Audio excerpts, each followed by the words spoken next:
할렐루야. 6월 20일 목요일 새벽 예배에 오신 성도님들을 주님의 이름으로 환영합니다. 이 시간 하나님 주시는 은혜와 평강이 충만한 시간이 되시기를 주님의 이름으로 축원합니다. 함께 찬송가 337장 내 모든 시험 무거운 짐을 함께 찬송하심으로써 새벽 예배를 시작하도록 하겠습니다.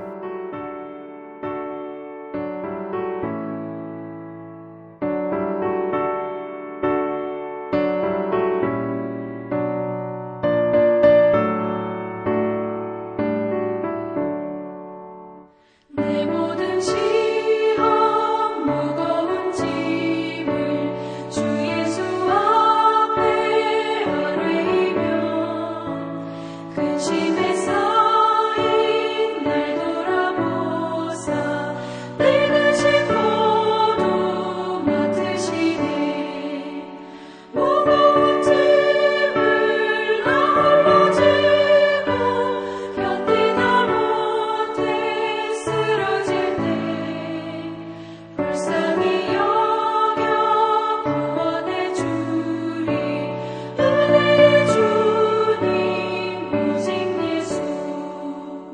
내 모든 괴로움 닥치는 말라 주 예수 앞에 아뢰이며 주께서 친히 날 구해 주사 넓으신 사랑 베푸시네. 무거운 짐을 나 홀로 지고 견디다 못해 쓰러질 때 불쌍히 여겨 구원해 주리. 은혜의 주님 오직 예수.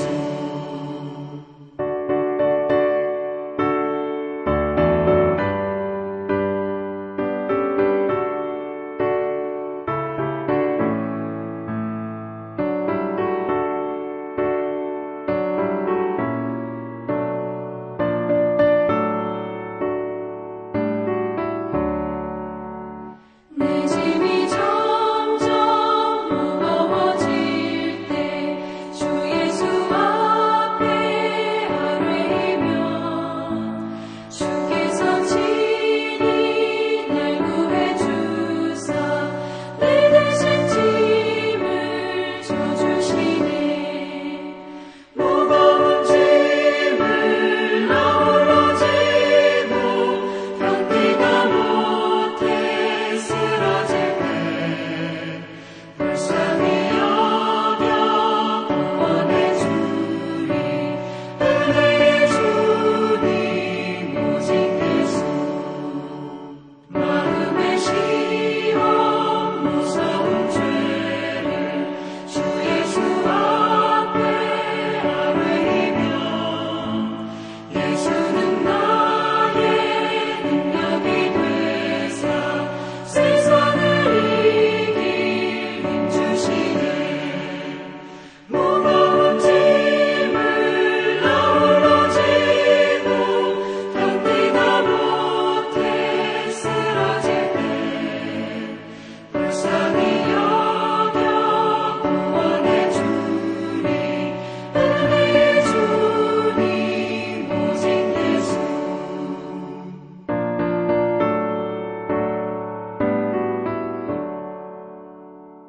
거룩하신 하나님 아버지, 오늘도 우리에게 새로운 하루를 허락하여 주심에 감사를 드립니다. 아버지, 이 시간 또 하나님의 말씀을 붙잡고 하나님 주신 능력을 경험하는 은혜의 시간 되게 하여 주시옵소서. 특별히 오늘까지 이어지는 우리 BBS를 위해서 우리가 한 마음으로 기도합니다. 또 아무런 사고 없이 무사히 잘 마칠 수 있도록 아버지 하나님께서 늘 또 행사 가운데 함께하여 주시옵시고, 또 이 시대를 자라나는 우리의 자녀들이 BBS를 통하여 하나님을 경험케 하여 주시옵시고, 예수님을 나의 삶의 구원자, 주인으로 고백하며 하나님을 경험할 수 있는 은혜의 시간 될 수 있도록 아버지께서 역사하여 주시옵소서. 보이지 않는 곳에서 BBS를 위해서 수고하고 헌신하며 애쓰는 모든 봉사자들, 우리 교육자들, 우리 또 학부모님들, 하나님께서 그들의 수고를 기억하여 주시옵시고 하나님께 큰 기쁨과 영광이 올려드리고 그들의 삶에 또 하나님 주시는 큰 기쁨과 행복이 넘쳐날 수 있도록 아버지께서 BBS 가운데 은혜를 내려 주시옵소서. 이 시간도 하나님의 말씀을 듣습니다. 시편의 말씀을 통해 우리 삶에 무엇이 필요한지, 하나님께서 우리에게 원하시는 삶의 모습이 무엇인지 깨닫는 시간 되게 하여 주시옵시고, 또 성령의 음성에 또 순종하며 나아가는 은혜의 시간이 되게 하여 주시옵소서. 이 모든 것에 감사드리며 살아계신 주 예수 그리스도의 이름으로 기도하옵나이다. 아멘. 오늘 우리에게 주시는 하나님의 말씀은 구약성경 시편 22편 1절에서 11절까지의 말씀입니다. 내 하나님이여 내 하나님이여 어찌 나를 버리셨나이까 어찌 나를 멀리하여 돕지 아니하시오며 내 신음소리를 듣지 아니하시나이까. 내 하나님이여 내가 낮에도 부르짖고 밤에도 잠잠하지 아니하오나 응답하지 아니하시나이다. 이스라엘의 찬송 중에 계시는 주여 주는 거룩하시니이다. 우리 조상들이 주께 의뢰하고 의뢰하였으므로 그들을 건지셨나이다. 그들이 주께 부르짖어 구원을 얻고 주께 의뢰하여 수치를 당하지 아니하였나이다. 나는 벌레요 사람이 아니라 사람의 비방거리요 백성의 조롱거리니이다. 나를 보는 자는 다 나를 비웃으며 입술을 비죽거리고 머리를 흔들며 말하되 그가 여호와께 의탁하니 구원하실 걸 그를 기뻐하시니 건지실 걸 하나이다. 오직 주께서 나를 모태에서 나오게 하시고 내 어머니의 젖을 먹을 때에 의지하게 하셨나이다. 내가 날 때부터 주께 맡긴 바 되었고 모태에서 나올 때부터 주는 나의 하나님이 되셨나이다. 나를 멀리하지 마옵소서. 환난이 가까우나 도울 자 없나이다. 아멘. 오늘부터는 시편의 말씀을 우리가 또 함께 보시겠습니다. 시편은 시들이 이렇게 모여져 있는 책을 우리가 시편이라고 부르죠. 흔히 문학 장르 중 하나인 시를 우리가 또 세상적인 관점에서 생각해 보면 이 시에는 그 시를 쓴 저자의 마음이나 생각이 함축적인 언어로 담겨져 있다는 것을 우리가 학교에서도 배워서 잘 알 수 있습니다. 그런데 성경 안에 담겨진 이 시편, 이 시들의 특징은 세상의 시들과는 조금 다른 부분이 많이 있다는 것을 우리가 시편을 보면서 알 수가 있습니다. 이 시에는 그 저자가 하나님을 향해 외치는 기도와 찬양과 그 믿음의 고백들이 담겨져 있다는 것을 시편을 통해서 우리가 함께 읽으며 이해할 수 있는 것입니다. 시편의 대부분의 그 시들은 다윗과 솔로몬에게 의해 쓰여진 것으로 흔히 알려져 있습니다. 오늘 함께 읽은 오늘 시편 본문 말씀도 다윗이 적었다라고 이제 표제에 의해서 이렇게 시작하고 있지 않습니까? 이런 시편 안에 담겨져 있는 다윗의 수많은 시들을 보면 그 내용 중 적지 않은 부분이 자신의 인생을 막 한탄하면서 비관적인 마음으로 하나님께 호소하고 있는 그런 모습들이 담겨져 있는 것 또한 우리가 시편의 내용, 다윗의 시들을 보면서도 확인할 수 있습니다. 다윗의 삶은 어떠한 삶을 살았습니까? 그가 10대 때부터 이제 하나님의 인도하심을 받아서 결국 이제 왕으로서의 삶을 살아갔지만 그의 인생이 이게 평탄하지 않았던 것을 우리는 구약성경 내용을 통해서 기억할 수 있습니다.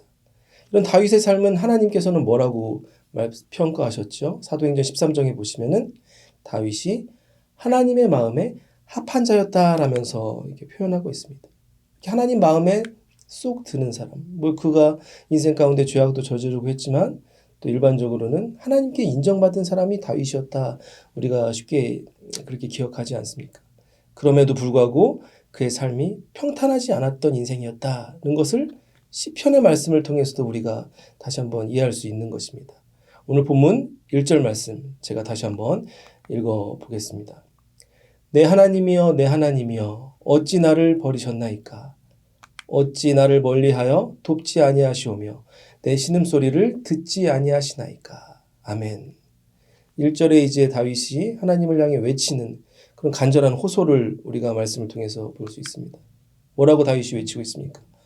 하나님이여 하나님이여 어찌 나를 버리셨나이까. 하나님께서 나를 버리셨다. 어떻게 보면 원망이 섞여진 그런 호소가 다윗의 호소가 강하게 표현되고 있는 것입니다. 하나님이여 어찌 나를 버리셨나이까. 그런데 이 표현은 우리에게 좀 익숙한 표현이라고 할 수 있죠. 우리가 신약성경을 보시면은 예수님께서 십자가에 매달려서 돌아가셨을 때 흔히 가상칠언이라고 부르죠. 십자가 위에서 7개의 단어, 문장을 말씀하셨는데 그 중 하나가 오늘 다윗의 하나님을 향한 고백과 똑같다는 것을 발견할 수 있습니다. 엘리 엘리 라마 사박다니 뭐 그런 표현이 있지 않습니까? 예수님께서 하나님께 이렇게 말씀하시는 그런 표현과 오늘 다윗의 표현이 거의 같다는 것을 우리가 기억할 수 있는 것입니다. 십자가 위 예수님 그런 삶의 모습을 기억해 보면 예수님의 인생 가운데 인간의 모습으로 가장 큰 고난의 시간이었다는 것을 우리는 생각해 볼 수 있습니다. 예수님이 인생에서 경험했던 가장 큰 고난, 그 십자가에서 물과 피를 그런 흘리시는 그 순간 예수님께서 하나님께 이렇게 말씀하셨습니다. 하나님이여 하나님이여 어찌하여 나를 버리시나이까. 그와 같은 인간적인 약해지는 믿음의 고백이 오늘 다윗의 시편 안에도 있음을 우리가 발견할 수 있는 것입니다. 그래야 1절 후반부엔 이렇게 다윗은 계속해서 고백합니다. 어떻게 하여 왜 나를 이렇게 멀리하고 내가 이렇게 고통 가운데 신음소리를 이렇게 내고 있는데도 내 기도를 듣지 아니하시나이까 원망하면서 하나님께 호소하고 있는 모습, 다윗의 모습이 1절 후반부에도 이어지고 있는 것입니다. 우리의 인생 가운데도 이렇게 큰 고난이 닥쳐오는 순간들이 있습니다. 그럴 때 우리의 마음과 믿음이 흔들려 하나님을 향한 원망과 불평이 이어질 수 있다는 것을 우리 삶을 통해서 우리가 깨달을 수 있는 것입니다. 다윗과 같이 하나님을 원망하는 마음 가지고 하나님께 이렇게 외칠 수 있는 것입니다. 이 고난 속에 있는 나를 하나님께서는 왜 구해주지 않으시고 왜 내 간절한 기도에 하나님은 응답해 주지 않으시는가. 이런 원망 섞인 그런 호소가 우리의 마음 가운데 들어올 수 있는 것입니다. 믿음이 약해지는 순간들이 있습니다. 그런 순간에 우리 마음에 혼란이 오게 됩니다. 그럼에도 불구하고 나의 지난 삶을 되돌아보면 나를 도와주셨던 능력이 하나님이셨다는 것을 또다시 그런 믿음의 혼란 속에서도 다시 한번 하나님을 기억해낼 수 있는 것입니다. 이러한 모습이 오늘 다윗에게 있습니다. 오늘 본문 말씀 4절, 5절 말씀을 다시 한번 같이 읽어보겠습니다. 우리 조상들이 주께 의뢰하였으므로 그들을 건지셨나이다. 그들이 주께 부르짖어 구원을 얻고 주께 의뢰하여 수치를 당하지 아니하였나이다. 아멘. 다윗이 하나님을 원망하고 왜 나를 버리셨습니까? 왜 내 기도에 응답해 주지 않으십니까? 라고 외치다가 다시 한번 나의 조상들을 구원해 주셨던 간절한 기도에 응답하셨던 능력의 하나님을 다시 한번 기억하며 하나님의 능력을 찬송하고 있는 모습이 4절 5절 가운데 보여지고 있는 것입니다. 우리 조상들을 구원해 주셨던 능력의 하나님이 나를 분명히 다시 한번 이 어려움 가운데서 구원해 주실 것이다 라는 믿음을 가지고 간절히 하나님을 찾고 있는 다윗의 모습을 우리가 이 안에서 발견할 수 있는 것입니다. 우리 조상들을 구원하셨던 그 능력의 하나님을 내가 지금 기다립니다 라면서 이어서 다윗의 기도는 이어집니다. 6절 말씀 제가 계속해서 한번 다시 읽어보겠습니다. 나는 벌레요 사람이 아니라 사람의 비방거리요 백성의 조롱거리니이다. 아멘. 하나님의 능력을 이렇게 찬양하다가 다시 이제 다윗이 자신의 삶을 한탄하면서 하나님께 또 고백하는 내용으로 다시 또 이어지죠. 자신의 삶을 뭐라고 표현하고 있습니까? 세 가지로 단어를 사용하여 자신의 삶의 모습을 하나님께 아뢰고 있습니다. 나의 삶이 내가 벌레와 같다.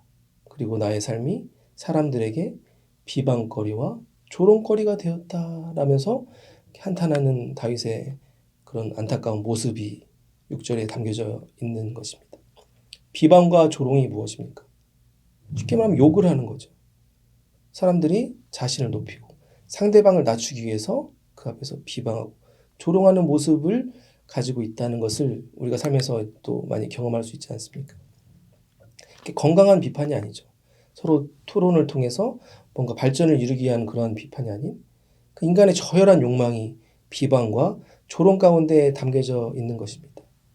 특별히 우리는 그렇지는 않지만 많은 사람들이 세상 속에서 뒷담화 같은 거 많이 하지 않습니까? 보이지 않는 곳에서 다른 사람을 이렇게 막 평가하면서 욕을 하는 순간들이 많이 있죠. 아, 그 사람 옷이 왜 저 모양인가? 목소리가 이상하다. 기분이 나쁘다. 이런 등등 여러 가지 보이지 않는 곳에서 사람들을 이렇게 욕하는 그런 세상적인 모습들도 우리 안에 있지 않습니까?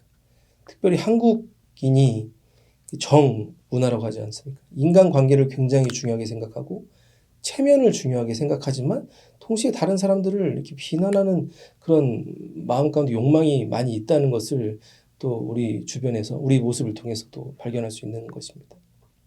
그래야 체면을 중요하게 생각하는 많은 사람들이 한국인들 중 많은 분들이 그 비방과 세상의 조롱을 견디지 못하고 이렇게 안타깝게 생을 마감하는 유명한 사람들도 뭐 뉴스에서 우리가 많이 볼 수 있지 않습니까? 오늘 다윗은 자신의 신세를 어떻게 한탄하고 있습니까? 나의 삶이 벌레와 같다.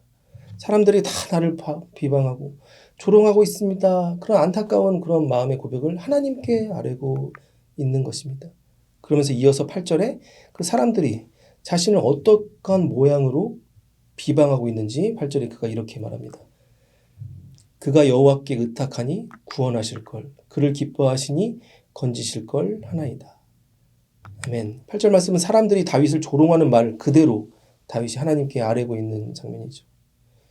네가 의지하는 하나님, 너를 기뻐하는 하나님이 너를 어려운 가운데 구원하실 것 아니냐 하면서 고통 중에 있는 다윗을 비방하고 조롱하고 있다.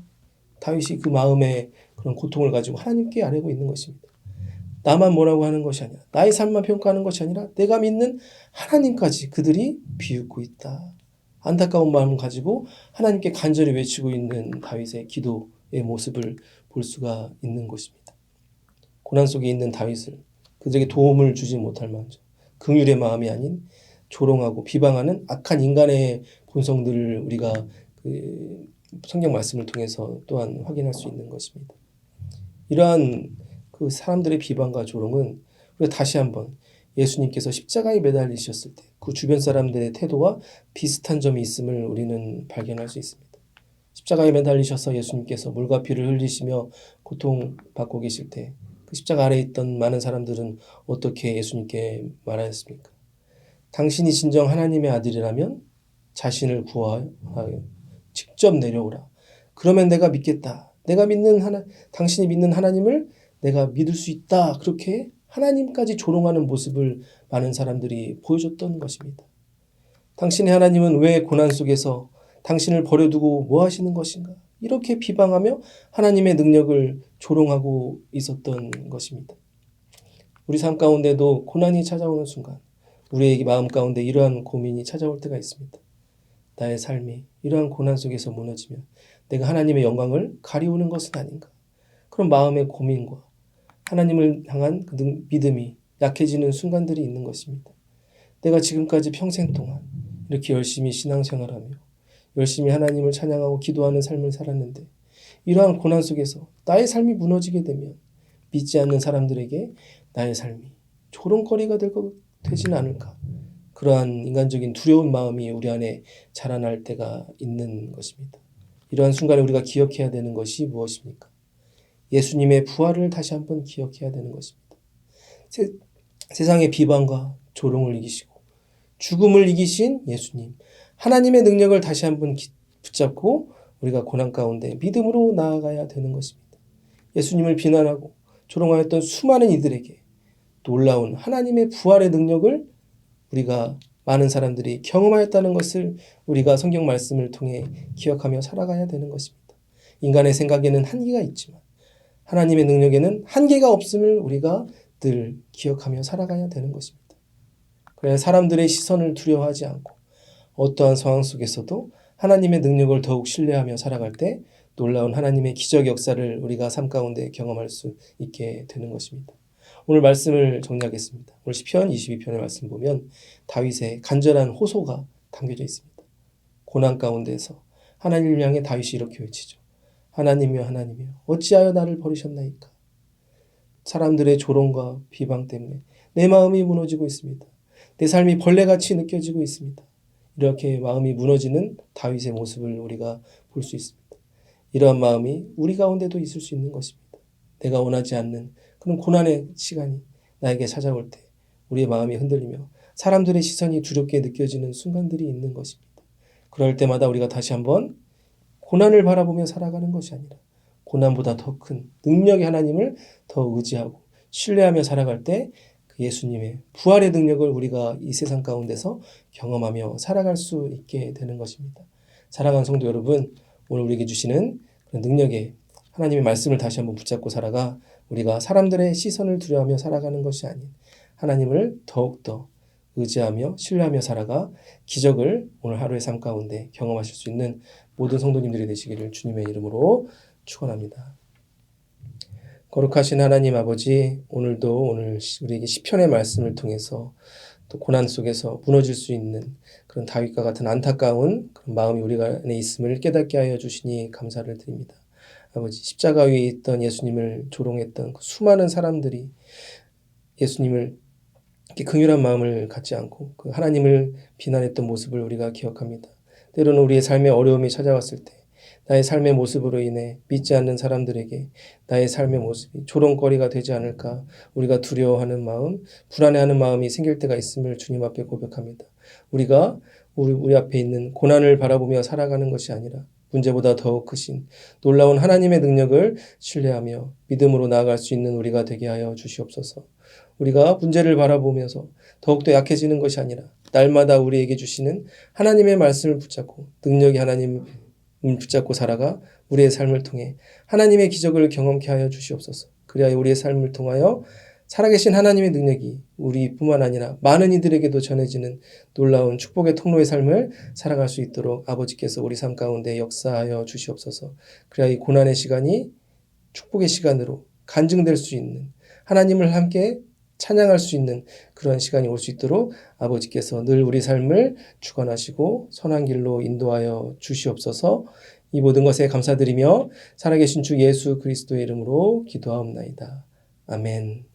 계속해서 중보 기도 제목을 위해서 또 개인의 기도 제목을 위해서 기도하시겠습니다.